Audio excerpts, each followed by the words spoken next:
Donc aujourd'hui, si vous êtes tous réunis dans ce webinaire, c'est pour vous présenter donc le logiciel DesignX Go, qui est donc une solution que l'on propose chez 3D Solutions.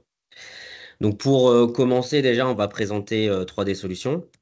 Voilà, donc on va présenter déjà la société 3D Solutions et le logiciel Géomagique, la société Géomagique.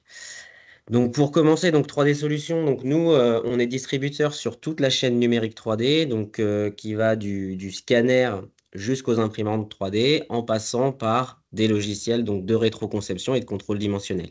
Et donc aujourd'hui, on va vous présenter un logiciel de rétroconception qui s'appelle Geomagic Design X Go, que l'on distribue nous maintenant depuis près de 20 ans. Et voilà, donc on me dit juste qu'il faut que je mette ma caméra. Voilà, hop, parfait. Donc nous, on est distributeur depuis près de 20 ans de ce logiciel-là, entre autres. On distribue donc du scanner, du logiciel et des impressions 3D. On est aujourd'hui 14 salariés. On ne fait pas que de la distribution de matériel. On est également prestataire de services. Voilà, euh, donc voilà, au niveau des matériels, scanner 3D, logiciel, imprimante 3D. Donc, comme je vous disais, on ne fait pas que de la distribution, on est également prestataire de services en numérisation, en rétroconception, en contrôle dimensionnel et en impression 3D. Donc, on a deux activités principales, donc comme je disais, la distribution, la prestation de services. Et depuis maintenant 2 ans, on fait également de la location de scanners. Donc, ce sont des choses que l'on propose maintenant et qui intéressent de plus en plus nos clients pour soit pour valider une techno, pour valider le fait que le matériel répond bien à leurs attentes, ou des clients qui sont déjà équipés et qui, sur un projet un peu spécifique, veulent voilà, avoir un matériel un peu plus performant ou qui va répondre à d'autres besoins. Voilà. Donc, donc au-delà de ça, donc nous on est donc distributeur des jeux magiques donc depuis maintenant 20 ans, hein, on connaît très bien ce logiciel-là. C'est un logiciel donc qui est une filiale d'Octone, d'Hexagone, excusez-moi. C'était anciennement Octone, excusez-moi, et puis maintenant ça a été racheté récemment par Hexagone. Donc Geomagic, c'est une suite de logiciels où on va retrouver de la rétroconception, du contrôle dimensionnel, du traitement de scan, donc des outils pour pouvoir boucher des trous, lisser, pour avoir un maillage propre, pour faire éventuellement par exemple une impression 3D. On va retrouver également des outils de sculpture 3D avec la suite Freeform. Euh, Effectivement, on a plus de 50 000 licences qui sont installées aujourd'hui dans le monde. Et c'est un logiciel qui existe depuis voilà, 25 ans environ. Et nous, on le distribue depuis une vingtaine d'années. Et près de 300 salariés à travers le monde. Voilà. Donc la suite logicielle de Geomagic, on a la partie rétroconception avec Geomagic Design X. C'est ce que l'on va voir aujourd'hui. Ensuite, on a la partie contrôle dimensionnel avec Geomagic Control X, où là, on va plutôt comparer un fichier que l'on a scanné par rapport à une CAO existante. Ensuite, on a la suite Geomagic Wrap, le logiciel Geomagic Wrap, qui lui va vraiment être plus dédié à du traitement de scan, à un petit peu de rétroconception, mais qui va être relativement limité, mais qui fait déjà des choses très intéressantes. Ensuite, on a le plugin Geomagic for SolidWorks, qui est directement en fait intégré, c'est une sorte de mini Geomagic Design X, mais directement intégré à la suite, à SolidWorks. Donc, c'est assez intéressant pour pouvoir rester dans le même environnement si on est utilisateur de SolidWorks. Et enfin, le logiciel Geomagic Freeform, qui est un logiciel qui va permettre de faire plutôt de la sculpture 3D avec un bras à retour d'effort. Donc l'avantage, c'est qu'on est un peu sur de la rétroconception hybride. On va pouvoir faire de la modélisation freestyle, un peu à la main, quoi, mais tout en ayant toute une partie vraiment CAO, et on va pouvoir mixer les deux. Voilà. Donc là, ce qui nous intéresse plus spécifiquement aujourd'hui, c'est Geomagic Design X Go, qui est donc une des trois versions de Geomagic, puisqu'on verra à la fin, donc il y a deux autres versions. L'avantage de Geomagic Design X Go, c'est que c'est l'entrée de gamme sur la partie Design X. On a la possibilité effectivement d'importer énormément de formats différents issus de n'importe quel scanner 3D du marché. même si on sait très bien qu'aujourd'hui, le format le plus utilisé, pardon, ça reste le STL. On a ensuite la possibilité de faire ce qu'on appelle du live transfer. Je vous le montrerai derrière lors de la démonstration du logiciel. Donc là, on va pouvoir directement envoyer tout ce que l'on a reconstruit sur un logiciel de CAO comme SolidWorks, Unigraphics, etc. On a des outils de traitement de maillage qui vont être relativement basiques, mais qui nous permettent d'avoir au moins le minima pour pouvoir traiter un scan, boucher des trous, voir un peu de lissage, voir un fichier relativement propre, et pour pouvoir également traiter du nuage de points. On va avoir des outils effectivement de sélection de polygones, de sélection de nuages de points, et on va pouvoir aligner notre scan sur le repère. Vous allez voir que ça, c'est un point essentiel parce qu'il faut bien aligner sa pièce dans le repère pour pouvoir faire de la rétroconception. On va avoir des outils effectivement de création d'esquisses 2D, même un peu de 3D, mais très, très peu, mais on va avoir un petit peu de 3D également. On va pouvoir faire de la modélisation en solide, mais également en surfacique.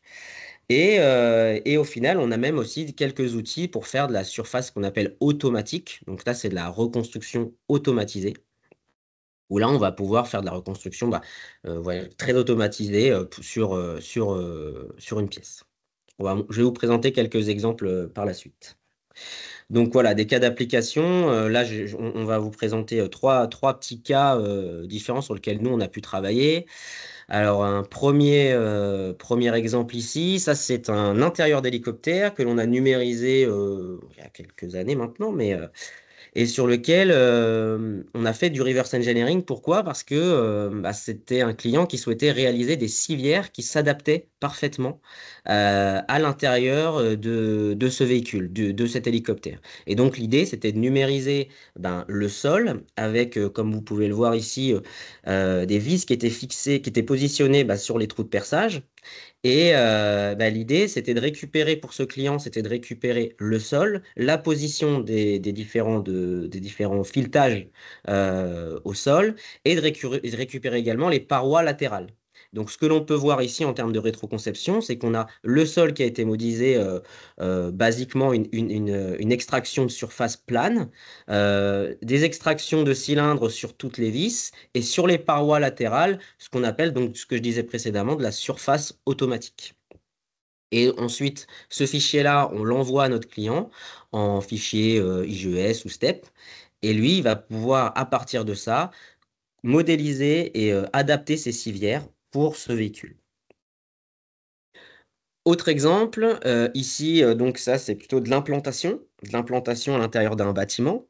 Bon, là, on a pris l'exemple de nos locaux ici, où on a modélisé à partir d'un système longue portée. Donc là, on va faire un scan vraiment à grande dimension, grande échelle, où là, on va numériser l'intérieur d'un bâtiment ou même l'extérieur d'un bâtiment. Là, pour le coup, donc on a numérisé notre showroom et dans ce showroom, on a une multitude de machines, on a une multitude d'armoires, de tables et d'éléments.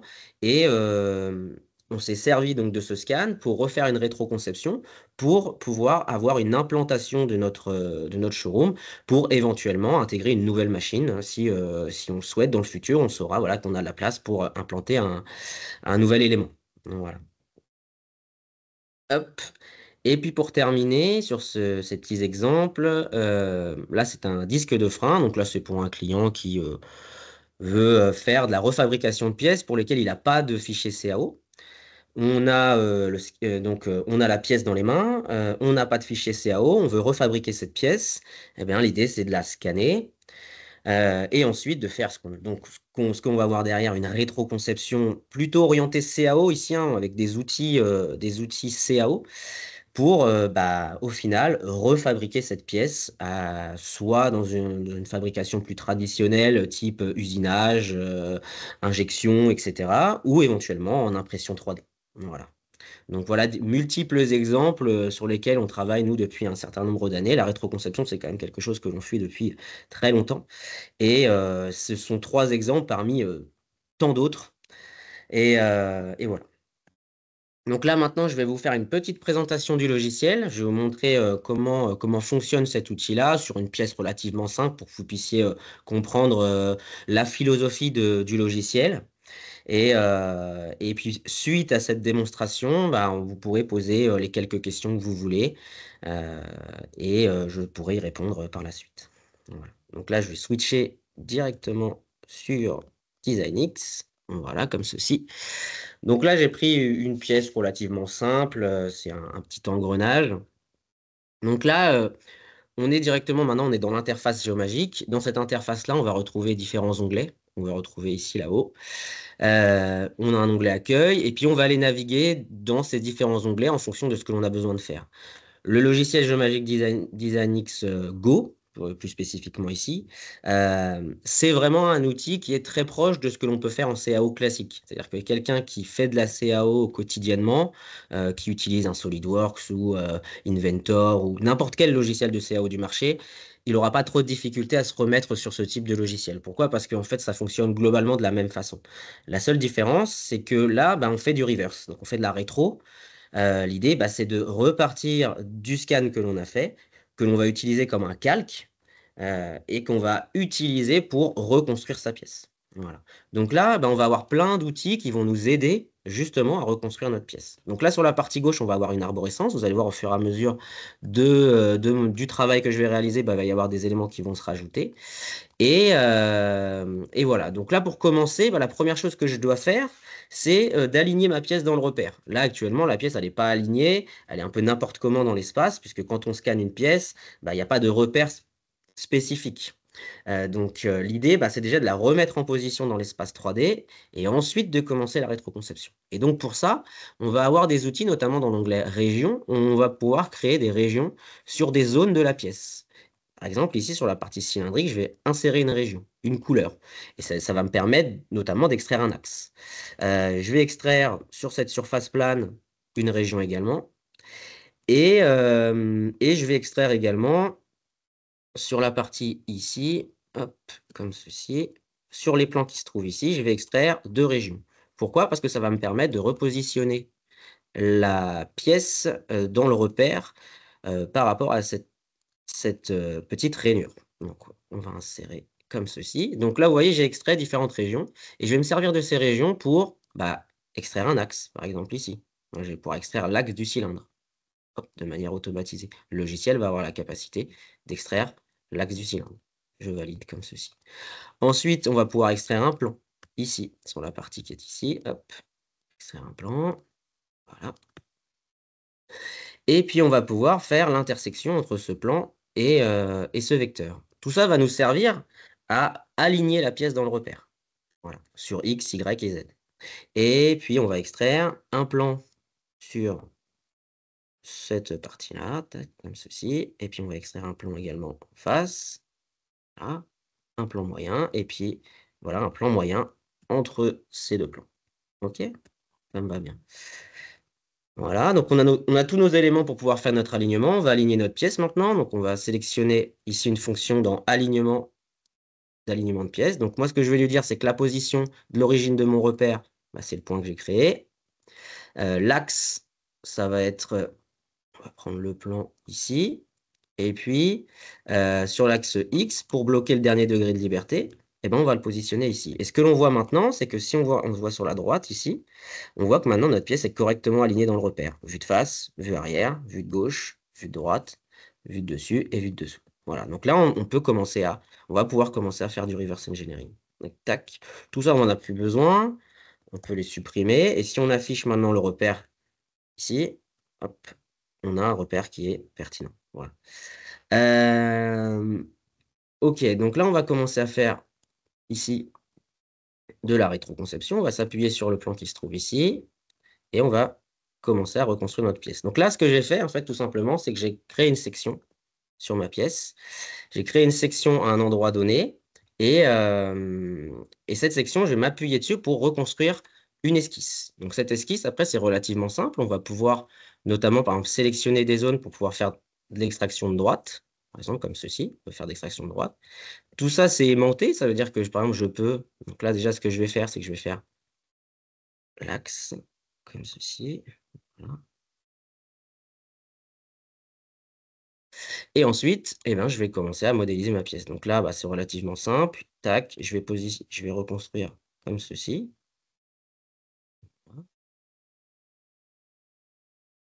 comme ceci. Et vous allez voir après, je vais venir ajuster toutes mes droites. Comme ceci. Voilà. Donc là, on voit que si je viens prendre, hop, c'est aimanté, donc on va pouvoir venir s'ajuster correctement. Hop, comme ceci. Voilà, on va venir s'ajuster. Là, on n'a pas de données, mais éventuellement, on aurait la donnée d'en face. Donc, on pourrait prendre une mesure ici et pouvoir prendre la cote. Donc là, je vais positionner tous mes éléments, comme ceci. Voilà. Tac. Et on va s'ajuster jusqu'au bout ici. On voit que la pièce, elle n'est pas top top, hein. Il y a quelques défauts sur cette pièce. Voilà. Donc ensuite, une fois qu'on a positionné correctement nos droites, bah, c'est à l'opérateur ensuite de venir rajouter de la cotation fonctionnelle. Donc là, on va pouvoir rajouter des cotes. Là, vous voyez, par exemple, on a 9,92. On pourrait arrondir à 10. On va pouvoir ajouter toutes les cotes nécessaires pour avoir une esquisse totalement contrainte. Donc là, on est à 20,01. Bon, bah là, je vais arrondir à 20. Après, c'est à l'opérateur en fait de faire son travail de modélisation. Donc là, 44,5 par exemple, je vais arrondir au dixième, etc., etc. Donc là, je vais pouvoir voilà, construire et faire mon travail de conception, entre guillemets. Voilà. Donc là, peut-être 75,25, 75,2, etc., etc. Donc là, je rajoute toutes mes contraintes. Toutes les contraintes de diamètre, 30, voilà, comme on voit ici, etc., etc. Donc, celle-ci, on va pouvoir la mettre à 0, voilà, parce que c'était mon origine, et puis je vais pouvoir lui dire, hop, de brider. Hop. Ensuite, on va pouvoir bloquer comme ceci. Voilà, c'est pareil, vous voyez, on a 9,72. Alors, est-ce que j'arrondis à 10? Est-ce que j'arrondis à 9,7? Ça, c'est à l'opérateur de définir, en fait, hein. Ça, c'est l'opérateur qui détermine quelle est la précision qu'il recherche sur sa rétroconception, tout simplement. OK, donc je pense que là, vous avez compris à peu près le principe. Une fois que j'ai terminé mon esquisse, bon là, elle n'est pas totalement contrainte, mais je pourrais la contraindre de manière totale. Voilà, une fois que j'ai construit mon esquisse, eh ben, je vais faire une fonction de révolution. Voilà. Et là, je vais pouvoir faire une révolution sur ma pièce. Donc là, je valide. Et là, vous voyez, je commence à avoir une rétroconception. OK. Ensuite, je commence à avoir, voilà, en tout cas, un peu de CAO. OK. Donc là, ensuite, bah, je vais m'appuyer sur la partie ici. Hop, ceci.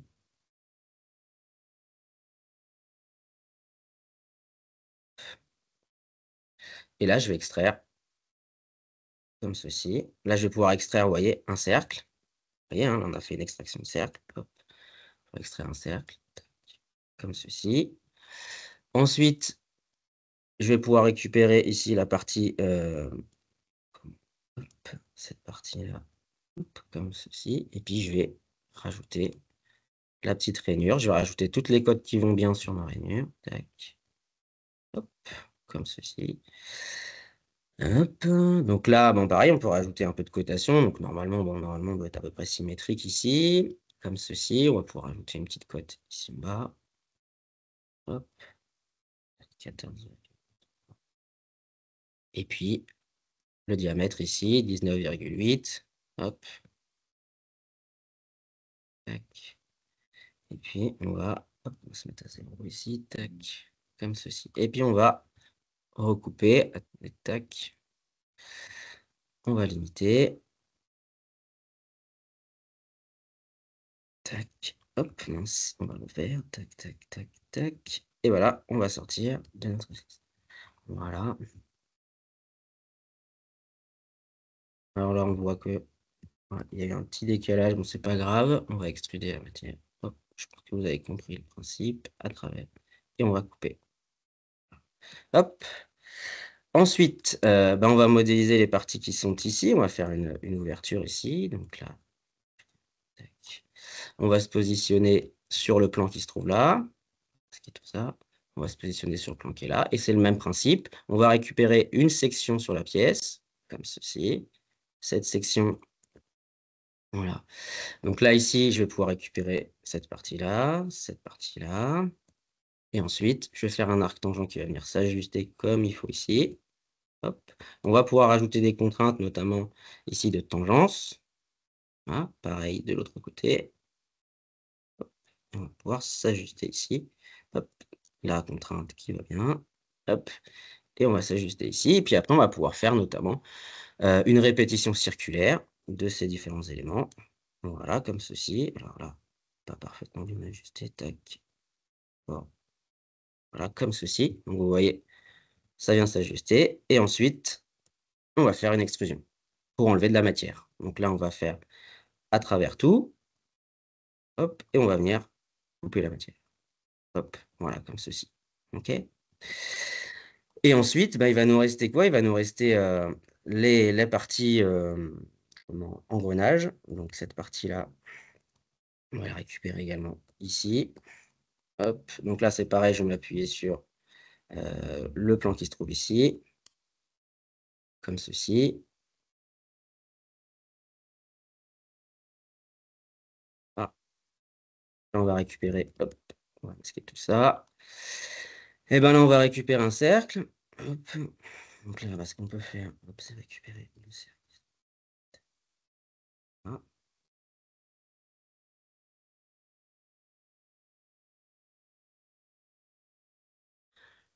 Mhm.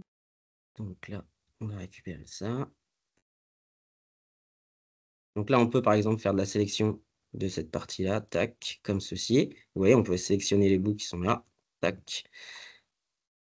On va agrandir un tout petit peu et on va faire un deuxième cercle sur la partie intérieure, comme ceci. Et on va venir s'ajuster ici. Hop. Ensuite, on va extraire également cette partie-là. On va redimensionner ici, ces deux-là. Et donc là, ensuite, on va redimensionner là, ceci et ceci. Ah, comme ceci. Et ensuite, on va faire une répétition de ces différents éléments. Tac, tac. Donc là, on va venir s'ajuster par rapport à ça. Et là, si je dis pas de bêtises, bon, la pièce, je la connais un petit peu. On doit en avoir 38. Donc voilà, hop. Et ensuite, on va redécouper. Donc on va enlever les éléments qui ne nous servent pas. Positionner là. Et puis on va relimiter. Ça, tac, tac, tac. On va masquer. Donc, on a des outils qui nous permettent notamment de masquer les contraintes pour pas avoir trop de choses qui vont nous polluer. Donc là, vous voyez, je vais supprimer ça. Ça va me faire. Je vais pouvoir faire une extrusion par la suite.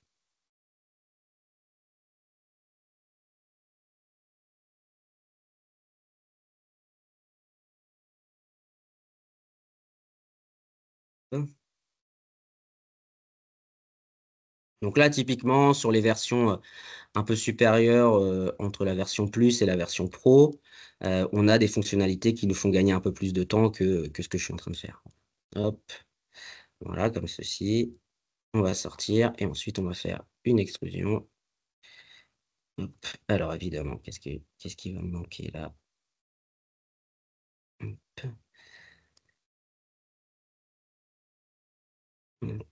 Et évidemment, ce que j'ai oublié de faire, c'est de relimiter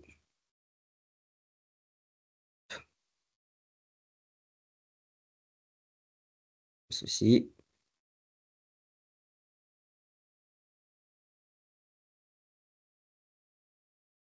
Voilà.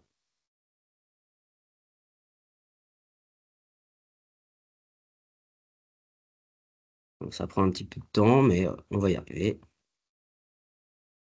Donc voilà, là, j'ai rien à faire, j'ai juste à garder mon doigt cliqué. Hop.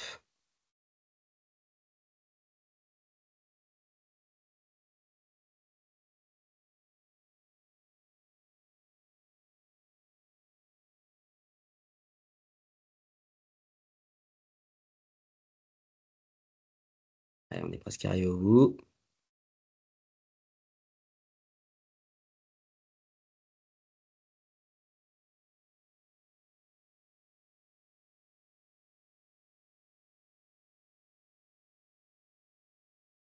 Hop.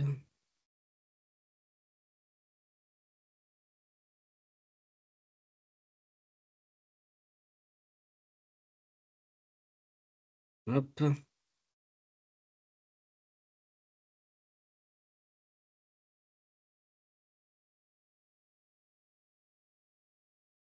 Comme ceci, normalement, ça doit être bon. Si je fais mon extrusion.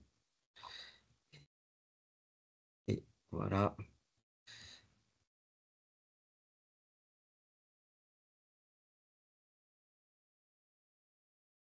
Et voilà, c'est pour ça que j'arrivais pas. Hop, tac, tac. Ça, j'en ai pas besoin. Et ensuite, on va faire à travers tout. Voilà, l'idée, c'est d'enlever de la matière, donc dans l'autre sens. Voilà, et on va couper. Et voilà. Et là, il va me manquer un tout petit bout là-haut. C'est pas grave. Je vais remonter un petit peu le cercle. Voilà, comme ceci.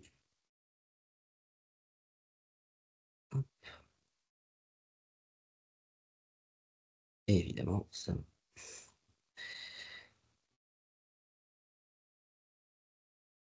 Et il en manque une. Et on va extruder la dernière qui nous manquait.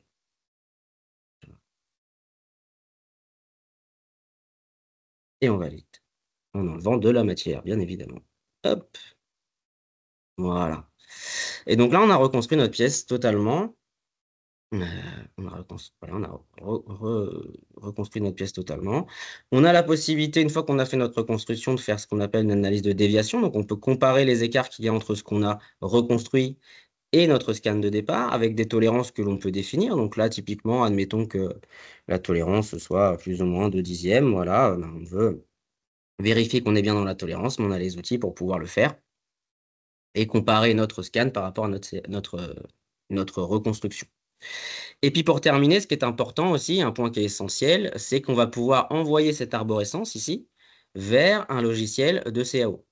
Ici, notamment SolidWorks, Creo, Inventor, Unigraphic et AutoCAD. Donc ça, c'est vraiment très intéressant parce qu'on n'a pas uniquement un SolidMore, mais on va avoir des outils qui vont nous permettre de récupérer toute l'arborescence. Voilà. J'en ai fini pour la présentation. Bien évidemment, on n'a pas vu toutes les fonctionnalités, mais il y a d'autres fonctionnalités. Euh, mais après, il existe d'autres versions. Donc, DesignX Go, c'est la version, on va dire, de base de DesignX, mais il existe deux autres versions, la version Plus et la version Pro. Ce qui va faire la différence, c'est principalement au niveau des fonctionnalités. La version Go, bah, vous avez vu, on a des fonctionnalités d'extrusion en surfacique, en volumique. On a quelques outils pour faire du traitement de scan et on va pouvoir exporter vers le logiciel de CAO.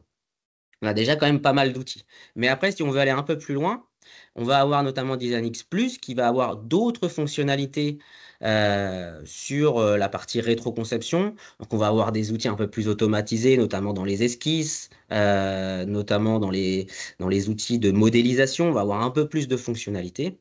Et effectivement, on va pouvoir intégrer et on va pouvoir scanner avec des scanners directement dans l'interface de DesignX. Et puis, sur la version Pro, on a encore plus de fonctionnalités. On a beaucoup d'assistants aussi qui vont nous aider à nous faciliter la vie, notamment au moment des extractions d'esquisses. Là, vous voyez, j'ai tout fait à la main, mais avec les versions Pro, on a des fonctions qui vont tout nous automatiser, pardon.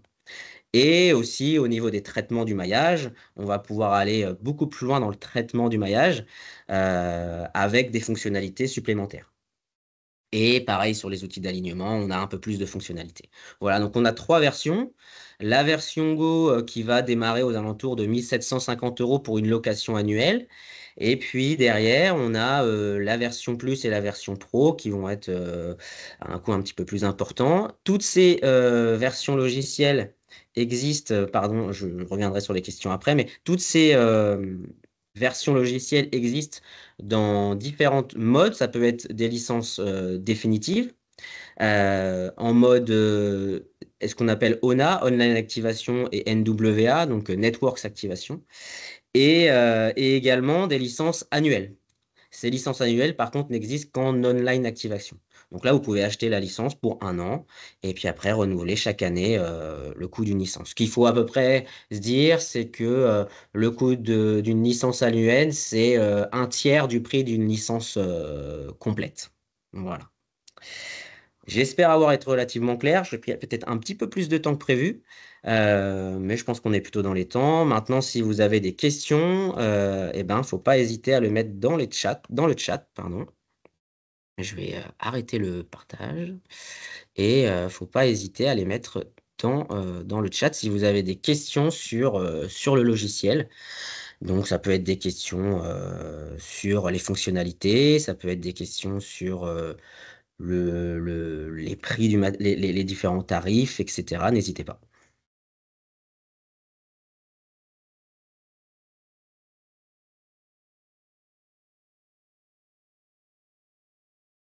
Bon, a priori, il n'y a pas de questions, donc je pense que j'ai été relativement clair. Euh, je pense que de toute façon, vous recevrez un petit message suite à la présentation. Si vous avez effectivement des questions qui vous viennent par la suite, bah, n'hésitez pas. Si vous voulez qu'on vous fasse une démo un peu plus personnalisée sur vos projets, sur vos pièces, n'hésitez pas également. On est là pour y répondre, donc voilà, il n'y a pas de souci. Et bah, écoutez, nous, donc, on est pour terminer, donc 3D Solutions, donc, on... Ah, et le prix du logiciel Geomagic, pardon, Geomagic Design X Go. La version, comme je disais, la version enfin, ONA pour une année, c'est 1 750 €. Et la version complète, on est à 4 600 €. Voilà, hors taxe, bien évidemment. Euh, donc voilà, donc ce que je voulais dire, donc pour terminer, donc nous, bah, n'hésitez pas à nous solliciter si vous voulez une démo, comme je vous disais, plus personnalisée sur des versions de Design, que ce soit la Go, la Plus ou la Pro, ou également sur toute la suite Géomagique, hein, bien évidemment, sur la partie contrôle également, hein. On est là pour y répondre. Voilà. Bah, écoutez, je vous remercie à tous d'avoir participé à ce webinaire et n'hésitez pas à nous solliciter. Merci, à très bientôt, au revoir.